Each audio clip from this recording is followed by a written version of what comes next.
Nous démarrons avec ce nouveau drame en mer Méditerranée. Plus de 110 migrants sont portés disparus après le naufrage hier de leur bateau au large de la ville libyenne de Khoms. L'Organisation internationale des migrations indique qu'une centaine d'autres migrants ont été secourus. Compte rendu d'Ilidiko. Ces personnes sont des rescapés du naufrage d'un bateau en bois qui tentait de transporter des migrants, en majorité érythréens, vers les côtes européennes. Il s'agit du pire naufrage de l'année en mer Méditerranée, un drame qualifié par l'ONU de tragédie car au moins 115 migrants sont portés disparus en mer et un cadavre a déjà été retrouvé. 133 personnes ont pu être sauvées. Sans savoir si leurs compagnons toujours disparus en mer seront retrouvés, elles attendent d'être transférées vers un centre de détention pour migrants.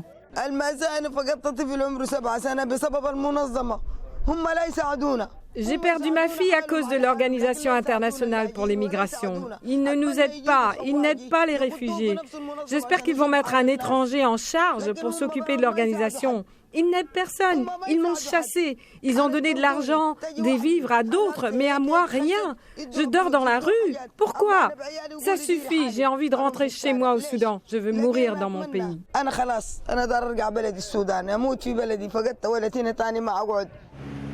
Depuis le début de l'année, 426 personnes sont mortes en mer en tentant de rejoindre l'Europe. Abdallah, un rescapé érythréen, dit avoir combattu la mort en mer. Nous étions 300 dans le bateau, puis l'eau est entrée dans l'embarcation. Une centaine de personnes ont été sauvées, mais le reste est mort. Les femmes, les filles et les enfants sont tous morts. Par la grâce de Dieu, nous avons commencé à nager pendant près de 7 heures, puis nous avons été secourus par des pêcheurs.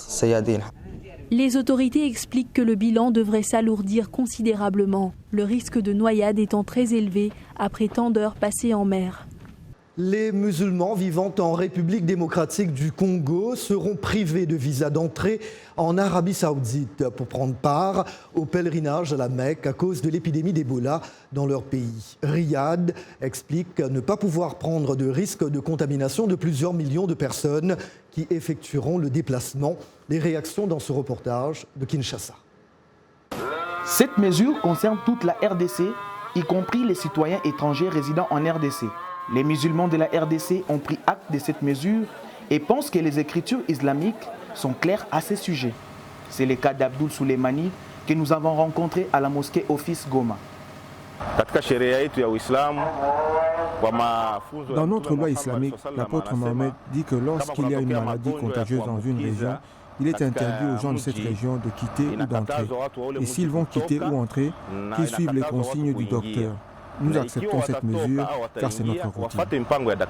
Cheikh Awazi Souleymani, l'un des responsables de l'islam au Nord Kivu, appelle les musulmans au calme. C'est une décision normale. Nous, musulmans, acceptons ce qui nous arrive. Nous l'appelons qadar. Nous savons très bien que chaque chose, qu'elle soit bonne ou mauvaise, vient d'Allah, de Dieu. Dans l'islam, lorsque quelqu'un veut faire quelque chose, mais qu'il soit empêché, il est payé par Dieu grâce à sa volonté. Les personnes qui ont voulu partir pour la prière cette année, mais qui ont été empêchées de faire leur prière suite à cette maladie d'Ebola, Inch'Allah, l'année prochaine, Dieu le voudra, ils pourront réaliser cette prière. Et s'ils vont mourir avant l'année prochaine, ils seront payés par Dieu comme toute personne qui a prié. Beaucoup de musulmans de la RDC avaient prévu de participer au mois prochain au pèlerinage du Hajj en Arabie Saoudite. Une lettre du ministère saoudien des Affaires étrangères à l'ambassade du Congo à Riyad et datée de mercredi 24 juillet indique que le royaume a pris la décision de protéger les pèlerins et autres contre la maladie à virus Ebola déclarée en RDC. Il ne s'agit pas d'une première. L'Arabie Saoudite avait suspendu les visas lors de l'épidémie d'Ebola en Afrique de l'Ouest il y a quelques années. Plus de 1700 personnes sont mortes au cours de cette épidémie qui a duré 1 an, selon les derniers communiqués du ministère de la Santé en RDC. Au Nigeria, au moins 2 personnes ont été tuées et plusieurs autres blessées aujourd'hui lors d'une attaque de Boko Haram contre un camp de déplacés près de Maïdougouri. Les djihadistes ont pillé et incendié des magasins dans le camp et ont également emporté des vivres. Il s'agit d'un énième attentat perpétré par le groupe nigérian qui a lancé ses premiers assauts meurtriers le 26 juillet 2009. En 10 ans, le conflit avec Boko Haram a fait environ 30 000 morts et près de 2 millions de déplacés dans la région du lac Tchad. Pour une analyse, justement, j'accueille Léon Koungou, auteur du livre Boko Haram, parti pour durer. Il nous rejoint au téléphone de Paris. Bonsoir. Bonsoir. Comment est né Boko Haram et qu'est-il devenu en une décennie ? Boko Haram est devenu une véritable machine à tuer, comme vous venez de le souligner. Mais s'il convient de souligner que les violences, effectivement, prennent date en 2009, il convient de souligner que dès l'an 2000, Boko Haram est déjà actif. Le mouvement a été organisé autour du prédicateur Mohamed Youssouf, qui était prédicateur dans l'état de Yobe, au nord-est du Nigeria. Tout est parti d'une situation sociale tout à fait désastreuse, par des dénonciations de l'autorité politique, la corruption de l'élite militaire. Et beaucoup de fidèles se sont regroupés autour de lui et ce qui, à l'origine, était une revendication, je dirais, nigério-nigériane, s'est progressivement élargie à l'échelle du septentrion du Nigeria, notamment dans 4 États, à savoir la Damawa, le Borno, Gobé et Yobe.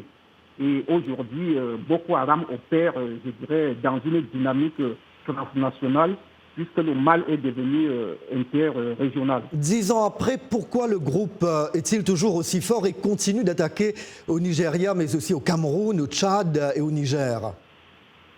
Le groupe est fort parce qu'on pourrait souligner 3 choses tout à fait significatives. Il convient de souligner que dès 2014, il y a eu une mobilisation grâce à la conférence de Paris qui a réuni les parties au conflit. Et il a été décidé un certain nombre de mesures pour contenir la menace, notamment la création de la force multinationale mixte. Et il convient de souligner que cette force revêt 2 dimensions, c'est-à-dire 2 phases.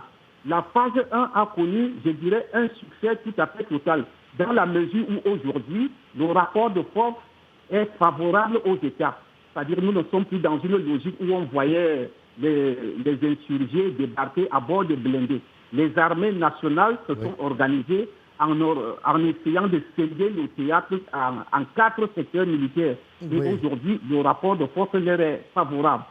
Or, il se trouve que l'action militaire crée tout simplement des situations d'alcaïnie. Il faut donc activer la phase 2, qui est constituée d'opérations civiles, à savoir le déploiement des forces de police, de gendarmerie, mais aussi l'implantation des initiatives de développement. Or, il se trouve que depuis 2015, le dossier ficelé par la commission du bassin de l'État, qui sert de cadre stratégique à la lutte. Il y a tellement à dire à propos de ce groupe, Léon Koungou. Je vous remercie. Vous êtes chercheur en sciences politiques et auteur de Boko Haram, parti pour durer. Je vous remercie encore une fois.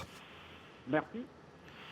Le Sahel et le bassin du lac Tchad, toujours minés par l'insécurité. D'après l'ONU, son envoyé pour l'Afrique de l'Ouest et le Sahel a alerté mercredi dernier le Conseil de sécurité sur l'augmentation encore plus visible et significative des attaques violentes directement liées à l'extrémisme violent dans la région. Mohamed Ibn Chambas déplore une crise humanitaire sans précédent.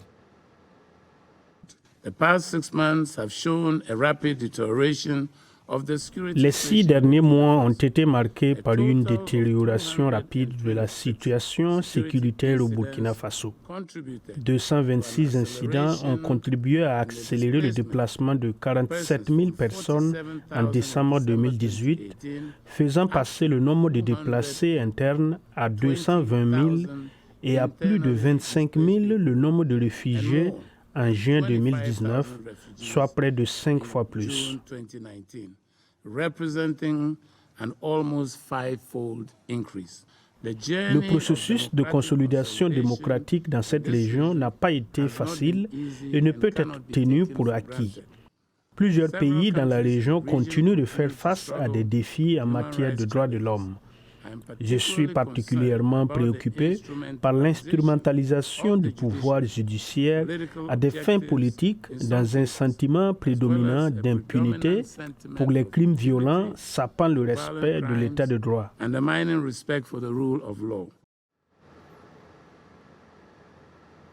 En Somalie, le gouvernement a commencé à payer directement ses troupes sur des comptes bancaires via un système électronique. Ce changement, rendu possible par l'enregistrement biométrique, fait partie de la refonte des forces armées du pays, rongées par la corruption. Davantage avec Arzouma Compaoré. Il n'était pas rare pour les membres de l'armée nationale somalienne, SNA, d'attendre parfois 6 mois sans toucher de salaire, tout en étant déployés. Et quand l'argent finissait enfin par arriver, il y avait toujours des problèmes sur les montants, environ $100 par mois. Mais depuis le mois de mars, les salaires sont versés en intégralité, directement sur les comptes des hommes. Une nouvelle mesure entrant dans le cadre d'une refonte complète des forces armées somaliennes, rongées par la corruption. Un message que le Premier ministre a tenu à apporter en personne aux soldats d'Alou Souna Waljama lors de leur enrôlement à Doussoumareb. Chaque soldat inscrit ici aura un nouveau devoir et obtiendra des nouveaux droits. Son paiement sera envoyé sur son compte au personnel et il n'y aura pas d'intermédiaire.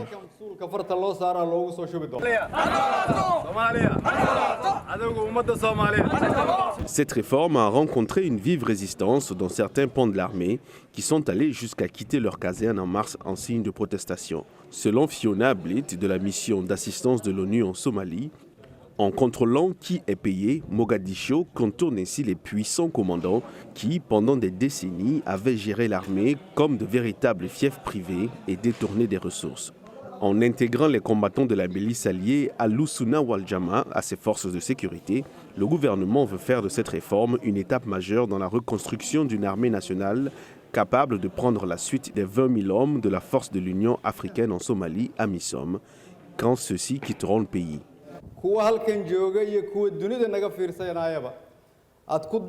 Ceux qui sont présents ici et ceux qui se trouvent à l'étranger, vous voyez les soldats d'Alou Souna Waljama qui ont défendu cette ville et cette région sont enregistrés et nationalisés pour faire partie de l'armée nationale somalienne.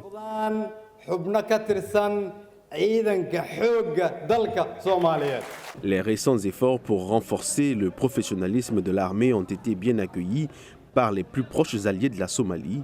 Washington a annoncé en juillet qu'il reprenait un soutien limité à une unité de l'armée dans la région de Bas-Shabelle, où la SNA et l'AMISOM avaient repris des villes clés au Shebab en avril et en mai. Mais pour les analystes, cette réforme, quoique importante, ne change pas fondamentalement la triste réalité. La SNA n'est aucunement prête à assurer la sécurité du pays, plongé dans le chaos depuis 1991. Cap sur le Ghana pour aller à la rencontre de Lorraine Goodwin. Cette agricultrice initie les enfants à une agriculture dite biologique. Il est notamment question de la dimension éthique et sociale.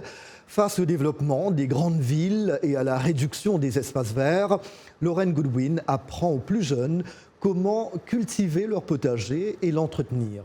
Un reportage de Stacy Nyot, récit Blanche Sanou. Situé en plein cœur de la capitale Accra, le camp dénommé Sous les Manguiers est l'un des rares espaces verts qui accueille les enfants pendant les vacances scolaires. Ils y apprennent les rudiments de l'agriculture et de la bonne nutrition. Une initiative qui a été développée par Lorraine Goodwin, venue des États-Unis pour s'installer au Ghana.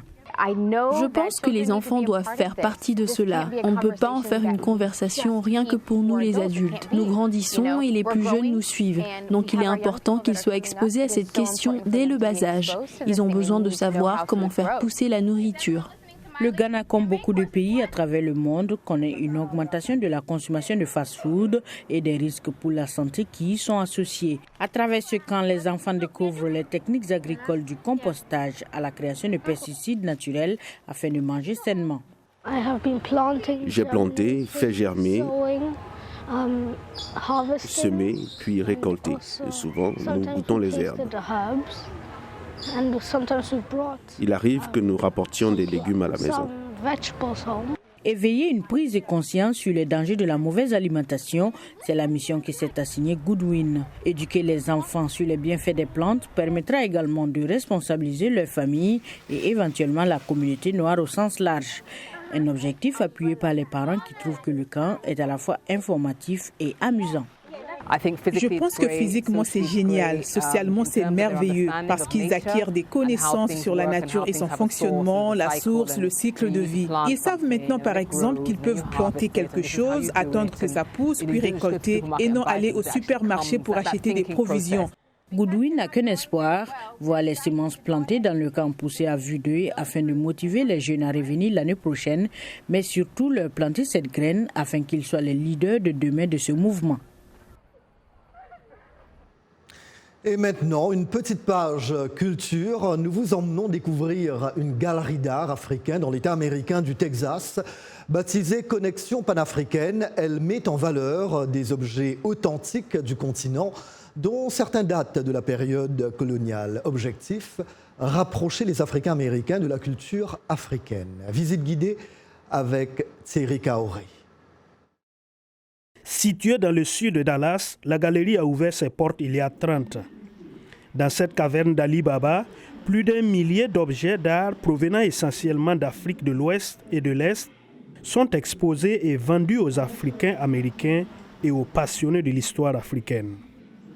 Des habits de héros africains de l'époque coloniale tissés à la main et des statuettes à l'image de soldats des temps anciens, c'est toute l'histoire de l'Afrique qui est racontée ici.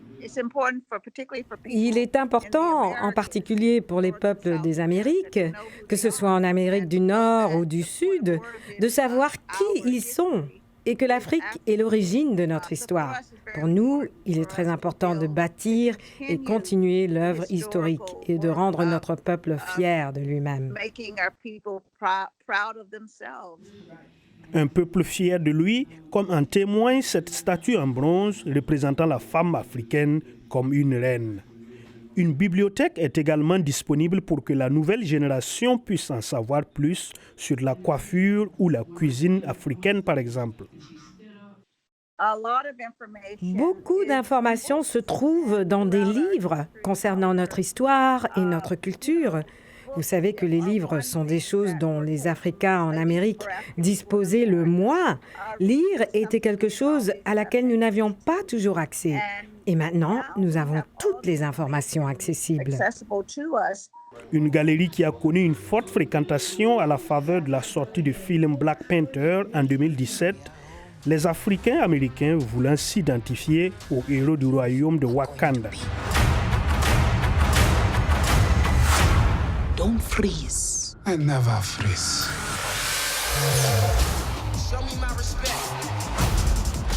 Et pour poursuivre cette petite tranche culturelle, nous allons à la rencontre de DJ Wendy Rose, étoile montante en République démocratique du Congo. L'artiste s'est fait rapidement une place sur la scène musicale du pays grâce à des mix singuliers. Jeune et très engagée, DJ Wendy Rose a brisé les stéréotypes. Un reportage signé Patrick Abega à Kinshasa. Âgée de 21 ans, Wendy Tubassou, surnommée DJ Wendy Rose, est la plus jeune disc jockey du pays. Emportée par ses propres sons, derrière sa table de mixage, les doigts scratchant la platine, elle incarne une révolution venue du monde anglo-saxon. Passionnée par l'afrobeats, les premières DJ dont elle s'inspire sont sud-africaines et nigérianes. Grâce à ses premiers pas, effectués dans un univers longtemps réservé aux hommes, Wendy s'estime une source d'inspiration pour les autres femmes. On sait que quand on dit DJ, on voit directement un homme. Et alors que c'est un métier que tout le monde peut faire. En tant que DJ, j'espère qu'à travers ce que je fais, je pourrai inspirer d'autres à exploiter ce qu'elles ont, à exploiter leur talent et à exploiter ce qu'elles, à chercher à s'ouvrir, à se découvrir, à s'épanouir.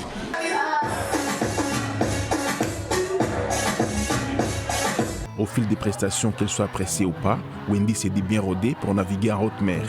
Elle s'est réjouie d'avoir partagé la même scène avec des grands artistes comme Loko Kanza, Ray Lema ou Barbara Kanam. Je suis vraiment très honorée d'être là, au milieu d'aussi grands artistes que je regarde à la télé, que mes parents apprécient. Et franchement, c'est vraiment un honneur. La RDC compte très peu de femmes qui ont choisi le DJ comme métier. DJ Wendy est celle qui ose et qui sort du lot. Son plus grand rêve, mixer dans les grands événements et festivals internationaux.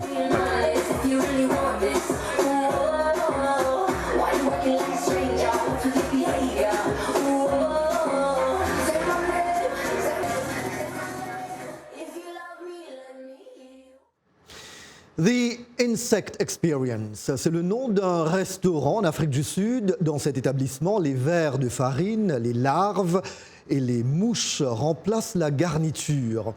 Ce restaurant du Cap est le premier à proposer un menu entièrement insecte dans le pays. Irénée Hermanumbo nous le fait découvrir.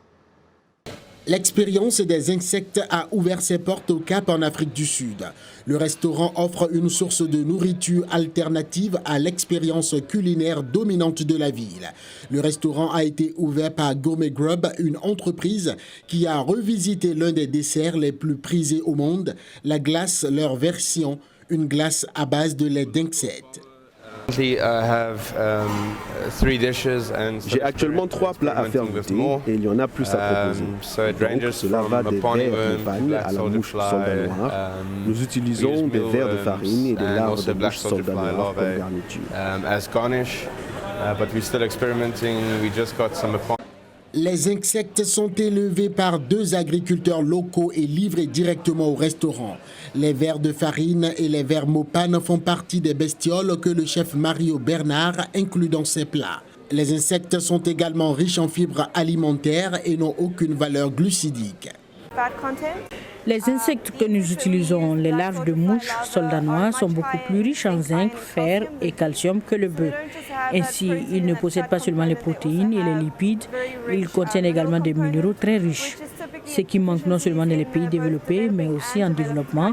Il est donc vraiment important d'intégrer ces minéraux.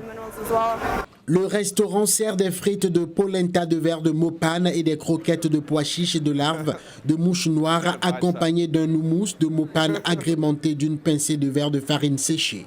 Pour le dessert, il propose une crème glacée de larves de mouches noires au chocolat de noix frit. Bon appétit! Point final à ce journal. Merci d'avoir été des nôtres ce soir et toute cette semaine. Rendez-vous lundi avec John Linden, même heure, même endroit. Merci à toute l'équipe qui se joint à moi pour vous souhaiter une très belle soirée et un très bon week-end. Merci, à très bientôt. Au revoir.